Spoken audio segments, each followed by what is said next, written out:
In 1941, the seas of the world had become graveyards. Across the Atlantic, the once mighty convoys of Allied merchant ships were being hunted and sunk, one by German U-boats. Oil tankers burst into flames. Cargo freighters vanished beneath the waves. The ocean floor was filling with the twisted steel of defeat. Each ship lost meant more than metal. It meant lives, food, fuel, weapons, and hope disappearing into the cold dark. Britain was starving. The Allied war machine was choking. And while the United States had the power and the will to help, it did not have what the war demanded most: ships. Every Liberty ship, the simple, vital cargo vessel that kept the Allies alive, took an average of 230 days to build, 7.5 months from keel to launch. At that rate, the math was brutal. America could not build fast enough to replace what was lost. The oceans would remain enemy territory, and the war might be lost before it truly began. Archival footage shows shipyards in slow motion, men in overalls hammering rivets, steam hissing, cranes groaning. These shipyards were proud, skilled, and careful, but they belonged to an older world, one that prized craftsmanship over speed. To the old masters of shipbuilding, every vessel was a work of art. But this war didn't need art, it needed numbers. And then out of nowhere came a man who was not a shipbuilder at all. His name was Henry J. Kaiser, a man who had never built a ship in his life, but who had built something just as daunting: the impossible. He was a contractor, a visionary, a dreamer with the stubborn energy of a storm. He had built the Hoover Dam, the Grand Coulee, the roads and bridges that carved America's landscape into modernity. Wherever engineers said, "It can't be done," Henry Kaiser had smiled, rolled up his sleeves, and proved them wrong. Now, as the war grew desperate, the United States government came to him with a question: could he build ships faster than anyone else on Earth? The experts scoffed. Kaiser was a builder of land, not of sea.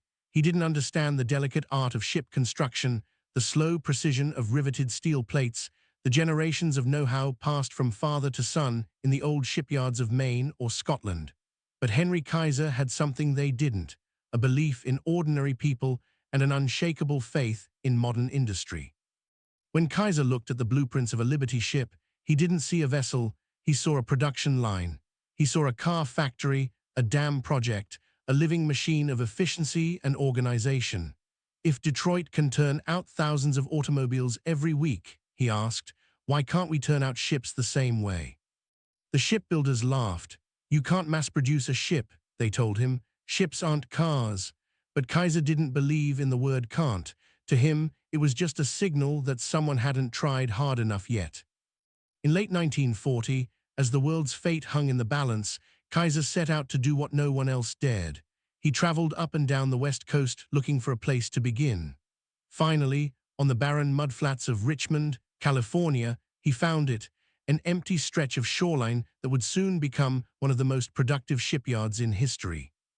He didn't build it slowly. Within months, the land was alive with sound: steam shovels tearing earth, cranes rising like skeletons of giants, rail tracks laid down to carry steel and supplies. It was not just a shipyard, it was an experiment in speed, scale, and faith. To Kaiser, the secret wasn't in the materials, it was in the method. He had no use for traditional craftsmanship. He wanted organization, modular construction, and teamwork. A ship would no longer be built piece by a handful of artisans. It would be assembled like a machine, with each section built separately, in parallel, by hundreds of crews. Then, like the parts of a massive jigsaw puzzle, those sections would be welded together to form a ship. And that word welded was another revolution. For centuries, ships had been riveted, each steel plate hammered into place with red-hot bolts by teams of men working in unbearable heat. It was slow, noisy, and expensive. But Kaiser saw an alternative in electric arc welding, a new, dangerous, and unproven method that fused steel plates together with blazing precision. It was faster, cheaper, and lighter. The old shipbuilders said it would never hold. They said the ships would crack apart in rough seas, but Kaiser believed in data, in progress, and in courage. If it doesn't work, he told his engineers, we'll fix it until it does. As the cranes moved, workers poured in by the thousands. They came from farms, from small towns, from factories across America, men too old to fight, women too young to vote. Housewives, schoolteachers, mechanics, sharecroppers all became shipbuilders. Richmond's population exploded overnight. Where there had been nothing but mud, there now rose a city of sparks and sweat. To some, it looked like chaos. To Kaiser, it was a symphony. Every crew was a note, every shift a rhythm. He brought with him lessons from the Hoover Dam, careful planning, layered management, and an unrelenting schedule. Mistakes were not punished. They were analyzed, learned from, and turned into new procedures. Every day, the process grew faster, cleaner, and smarter. And soon, the impossible began to happen. Steel sections that once took weeks to shape were now ready in days. Assembly that once demanded skilled riveters could now be done by novice welders. The first of these experiments rose in the Richmond shipyard, a rough, boxy cargo vessel, the SS Patrick Henry. It wasn't elegant, and it wasn't pretty, but it was ready. On a crisp morning in September 1941, before America even officially entered the war, the Patrick Henry slid down the ways into the bay. Spectators cheered, cameras flashed, and Kaiser's workers wept with pride. They had built a full-sized ocean ship, faster than anyone thought humanly possible. And as it floated free, Henry Kaiser turned to one of his foremen and said quietly, "We're just getting started." Because in his mind, the Patrick Henry wasn't proof that the job was done. It was proof that the impossible could be organized, systematized, and scaled. The era of slow shipbuilding was over, and Henry Kaiser was about to show the world that in war, the greatest weapon of all wasn't a gun or a bomb, it was an idea.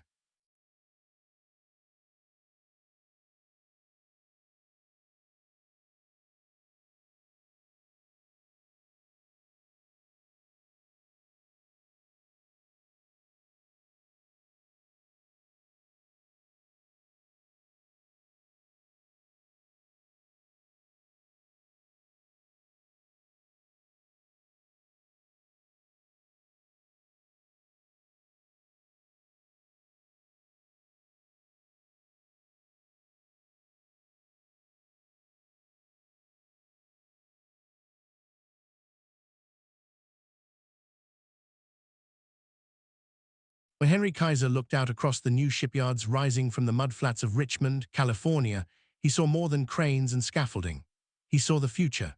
Where others saw a noisy tangle of welding sparks and confusion, Kaiser saw a system, a living machine that could be tuned, refined, and expanded until it beat with the rhythm of industrial precision. He believed that war could be fought not only on the battlefield, but also on the factory floor. The shipyard, to him, was a front line of freedom. He called his plan production by organization. Every detail, every movement, every weld mattered. There was no room for tradition, no patience for the old ways of "we've always done it this way." Kaiser was not interested in preserving the craft of shipbuilding, he wanted to reinvent it. In early 1942, as America reeled from Pearl Harbor, the pressure mounted. The country was at war. The Atlantic was burning with shipwrecks, and every day more supplies were lost to the deep. The government turned to Kaiser and said, "We need ships, fast, thousands of them." Kaiser didn't hesitate. He went to Washington and promised what no one else dared to. He would build Liberty ships not in 230 days, not in 100, but in less than 60. Officials were skeptical, even angry. The Navy's experts accused him of ignorance and arrogance. "Mr. Kaiser," one admiral reportedly said, "you don't build ships the way you pour concrete." Kaiser smiled. "Maybe not," he replied, "but I build them faster." Back in California, he set out to prove it. The Richmond shipyard became a testbed for ideas that had never been tried at sea. Modular construction was one. Instead of building a ship from keel to deck like a carpenter shaping a single plank, Kaiser divided the vessel into dozens of prefabricated sections. The bow, the stern, the midsection, the engine compartment. Each could be built simultaneously in different parts of the yard, then brought together and welded in place. That one change transformed everything. It meant that thousands of workers could work on a single ship at once. It meant that shipbuilding could become mass production, industrial, relentless, and organized. The idea had been borrowed from automobile factories and dam projects, but Kaiser refined it into something uniquely his own. Vertical integration on a horizontal surface, he called it. But there was another secret: welding. For generations, ships had been riveted, giant steel plates fastened together by red-hot bolts. It was slow, heavy, and laborious. Welding, by contrast, fused the plates directly using electric arcs, eliminating the need for bolts altogether. It was faster, lighter, and in theory stronger, yet few trusted it. A welded ship will crack in half, warned the old builders. It'll come apart in rough seas. Kaiser didn't listen. He ordered his engineers to experiment, fail, and try again. If it breaks, he said, we'll make it stronger. Every test, every mistake became data. And as the months passed, the welded ships proved themselves. They didn't fall apart. They survived storms, torpedoes, and long crossings. The results were dramatic.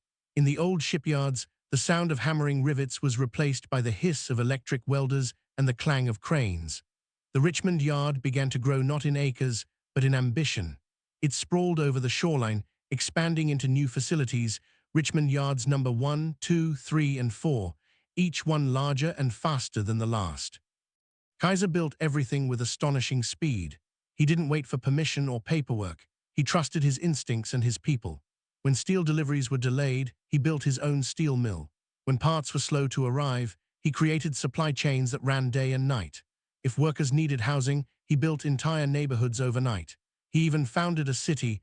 Richmond itself grew from a sleepy town of 20,000 into a bustling industrial hub of over 100,000 people. Everywhere you looked, the air shimmered with sparks. Men in leather aprons hauled cables. Women in bandanas and overalls, rosies, as they came to be called, wielded torches and rivet guns with steady hands. They came from farms, from small towns, from every corner of America. Some had never seen the ocean before. Now they were building ships to save it. Kaiser understood something no one else did. Morale was part of productivity. He built daycare centers, cafeterias, medical clinics, and even schools right in the shipyards. It was unheard of. A hungry worker, he said, is a slow worker. A sick worker is no worker at all. His shipyards became a community. People worked, ate, and raised families under the same roof of purpose. In those early months, the challenges were endless. Fires broke out. Weld seams cracked. Machinery failed. There were days when it seemed the skeptics were right. But every problem became a lesson, and every setback made the system stronger. Kaiser's management teams charted every hour, tracked every weld, and studied every launch. They redesigned work schedules, broke tasks into micro-steps, and cut waste ruthlessly. And soon the miracle began to happen. Ships that once took months to build began appearing in weeks, then days. The Liberty ships rolled out of Richmond like clockwork. It wasn't long before the first of Kaiser's new fleet, the SS Jeremiah O'Brien, the John W. Brown, the Joseph N. Teal, was sliding into the Pacific, ready to carry cargo, weapons, and hope. The workers began to believe they were part of something larger than a job. We knew, one welder said, that every plate we welded was helping to win the war. There was pride in every spark, every whistle blow, every launch. Richmond became known as the city that never slept because the shipyards never stopped. Newspapers and newsreels began calling it Kaiser's miracle. Reporters flocked to see it with their own eyes, rows of ships under construction, each in a different stage, like a living production line stretching to the horizon. Photographers captured welders glowing like fireflies in the dark, men getting massive steel panels into place with the precision of clockmakers. And through it all, Henry Kaiser walked the yards, hat on his head, sleeves rolled up, clipboard in hand, talking to welders, foremen, and engineers alike. He knew their names. He asked questions. He encouraged innovation. "Don't tell me why it can't be done," he'd say. "Show me how it can." In less than a year, he had accomplished what the experts said was impossible. He had turned shipbuilding into mass production. The Liberty ship, once a slow, cumbersome vessel, was now the most rapidly built ocean-going ship in history. But Kaiser wasn't satisfied. "We've proven the system works," he told his engineers. "Now let's see how far we can push it." The next phase would be something the world had never seen before. Not ships built in 60 days or even 30, but in under a week. The race for speed was on, and Henry J. Kaiser was just getting started. By 1943, the Richmond shipyards no longer slept. Day and night, the air trembled with sound, hammers clanging, welders sizzling, cranes groaning as they lifted steel sections into place. The glow of molten metal lit the California sky like artificial dawn. Every hour, trains arrived with new supplies, steel plates, engines, cables, food for workers. The war had turned the shipyard into a living organism, and Henry J. Kaiser was its heartbeat. America was fighting on two vast oceans now, the Atlantic and the Pacific. Merchant ships were the arteries that kept the Allied armies alive, pumping fuel, ammunition, tanks, and food across treacherous waters patrolled by enemy submarines. For every soldier on the front, there were 20 workers behind him, building the ships, planes, and trucks that kept him moving. The war wasn't only being won with rifles and courage, it was being won with production. Henry Kaiser had proven his system worked. In less than a year, he'd turned an empty mudflat into the most productive shipyard on Earth. But now, he wanted to test the limits. He told his engineers, "We've built ships in weeks. Let's do it in days." It sounded like madness, but madness had become routine for Kaiser. At the start of 1943, the average Liberty ship took around 40 days to build, still a miracle compared to the 230 days of the past. Yet Kaiser's vision was bigger. He believed that if every step were perfected, every worker trained, every delay eliminated, the process could be pushed to an unbelievable speed. "No wasted motion," he said. "No idle hands. Every minute counts." The shipyard became a place of relentless innovation. Schedules were tightened. Materials were pre-staged. Crews worked around the clock in rotating shifts. Lights blazed so bright at midnight that Richmond looked like daytime from the sky.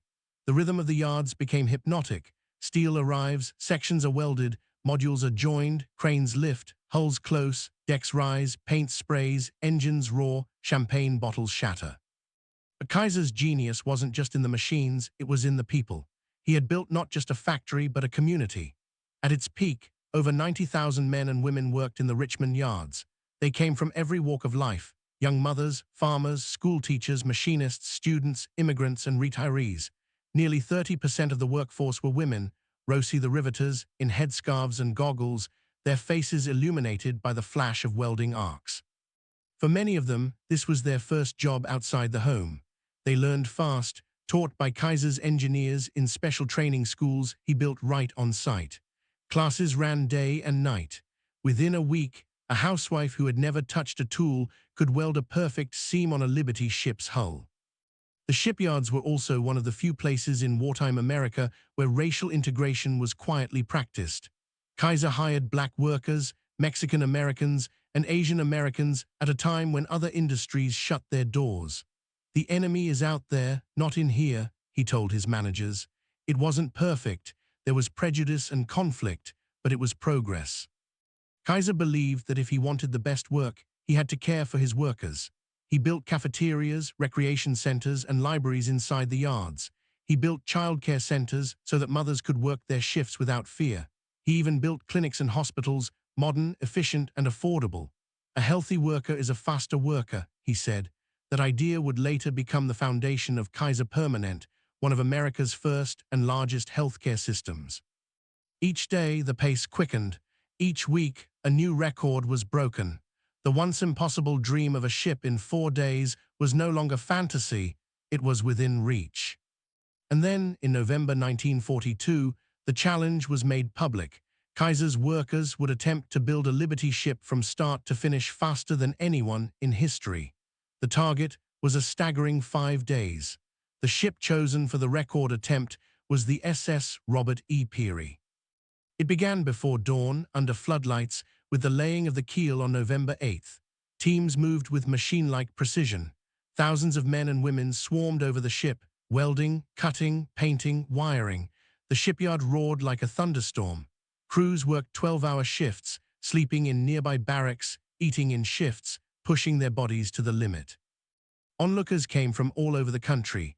Reporters, naval officers, even skeptics stood by to watch what they called Kaiser's folly. But the shipyard didn't slow. Every hour, new sections rolled in from the prefabrication shops. The hull took shape in record time. Engines were lowered, decks sealed, and lifeboats hoisted before the welds had cooled.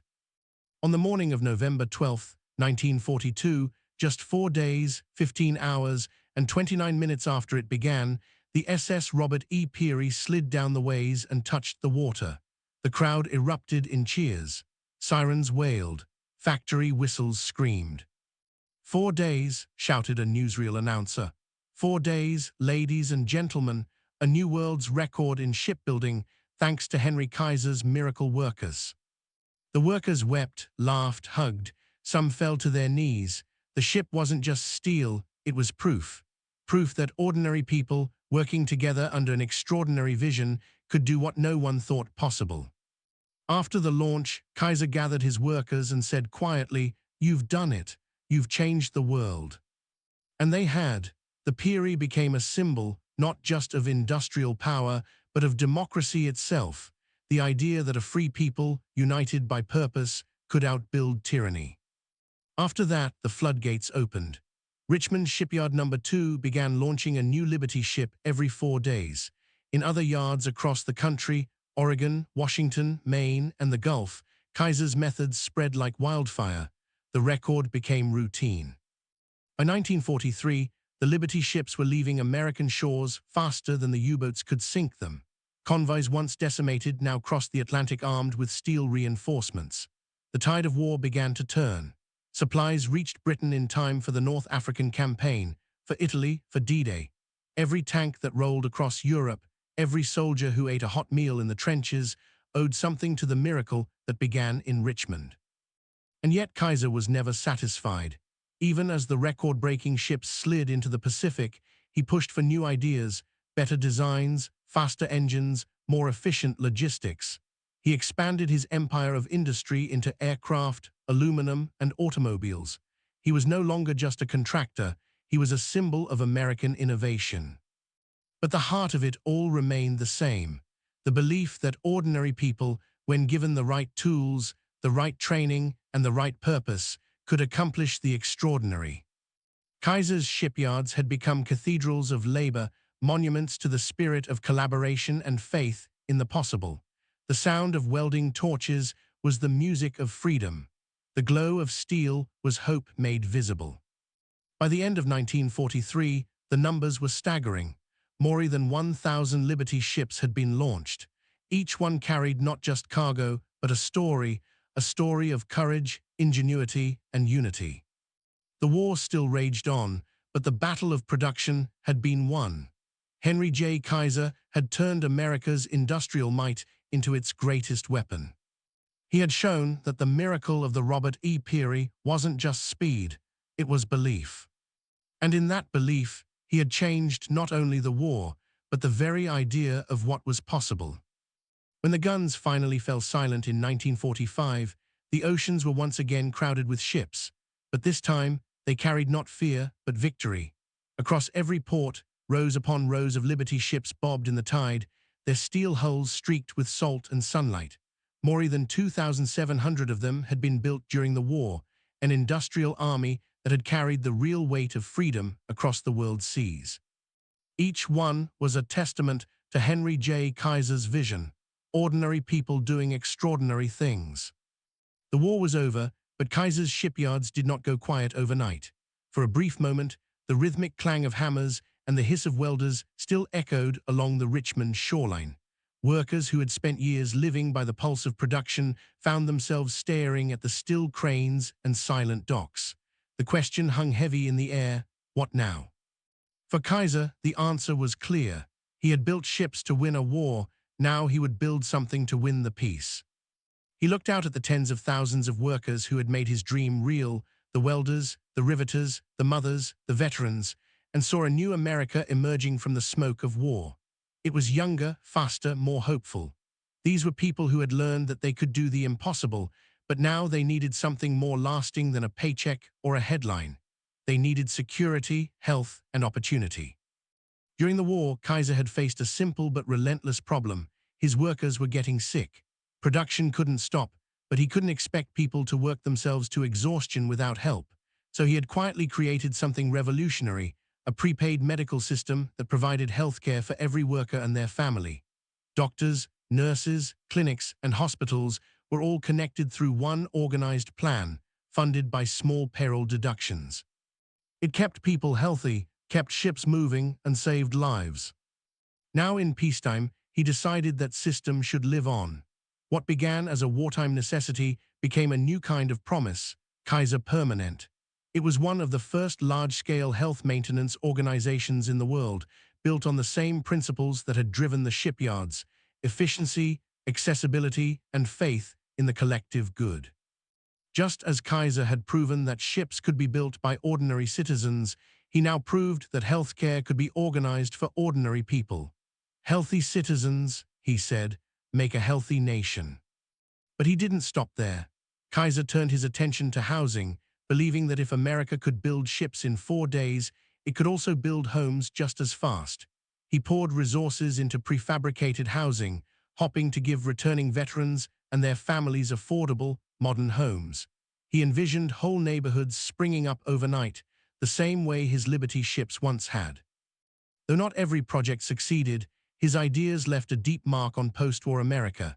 His companies expanded into aluminum, steel, and even automobiles. He founded Kaiser Motors, hoping to bring the spirit of wartime production to the open road. For a while, his cars, sleek, streamlined, and affordable, captured the imagination of a country hungry for peace and prosperity. But Kaiser's true legacy wasn't in his factories or even in his fortune. It was in the people he inspired, the men and women who had once believed they were ordinary, until he showed them that they could move mountains of steel and change the course of history. In Richmond, the shipyards slowly fell silent, but the city they had built endured. The daycare centers, the clinics, the homes, all remained as monuments to a time when America discovered its collective strength. Decades later, historians would call Kaiser's efforts the industrial miracle of democracy, a phrase that captured what made it so powerful. It wasn't just technology that had won the war, it was belief. Kaiser often said, "Problems are just opportunities in work clothes." That phrase became his creed, and in many ways, it became the spirit of a nation. As he grew older, he continued to dream on a massive scale, plans for faster hospitals, new industries, even a flying hospital ship to bring medical care across the world. The man who had built the Hoover Dam and thousands of ships never lost his faith in progress. When Henry J. Kaiser died in 1967, newspapers around the world called him the man who built the impossible. But perhaps his greatest accomplishment wasn't in steel or concrete, it was in the belief he left behind. He had taken a country drowning in fear and taught it how to build its way out. Today, if you stand by the edge of the old Richmond shipyard, the cranes are gone, but the ghosts of that era remain. The wind carries faint echoes, the whistle of the shift bell, the clang of steel, the laughter of workers heading home. The outlines of the dry docks still trace the shape of history. And if you listen closely, you can almost hear his voice, the calm, determined tone of a man who refused to accept limits, saying once again, "If it can't be done, then we'll do it twice as fast." Because Henry J. Kaiser's Liberty ships didn't just help win a war, they changed the very meaning of what was possible.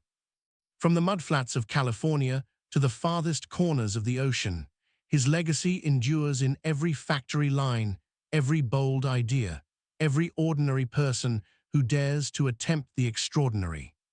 230 days to 4, that was the measure of his miracle. But the real miracle was something greater, the moment when America learned that there are no impossible tasks, only unfinished dreams.